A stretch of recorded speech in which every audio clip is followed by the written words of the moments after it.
Në Bashkimin Demokratik për Integrim vazhdojnë të ngrihen zërat që kundërshtojnë propozimin për stemën e re, ndryshe nga ministrat që arsyetuan votimin e tyre pro për faktin se bëj fjalë për draft versionin e stemës, zëvendës ministri i Mbrojtjes Arben Llabonishti thekson se stema e re duhet të pasqyrojë karakterin shumë etnik të shtetit.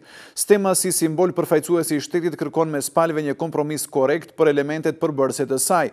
Në stem duhet të zënë vendin e duhur simbolet përfaqësuese të shqiptarëve dhe maqedonasve, sepse stema shtetërore detyrimisht duhet të pasqyrojë karakterin multietnik të shtetit, është shprehur Llabonishti në Facebook. Nga ana tjetër, sipas Llabonishtit, stema e re duhet të përfshijë ndonjë simbol shqiptar, sikurse shqiponja me qëllim që të jetë i pranueshëm për shqiptarët, por edhe në mënyrë që t'i përfaqësojë ato. Mendoj se stema do të përfaqësonte edhe shqiptarët nëse pjesë përbërëse e saj varësisht nga pozicioni në stem do të ishte një simbol shqiptar, ose dy simbole shqiptare, shqiponja dhe një simbol i lirë.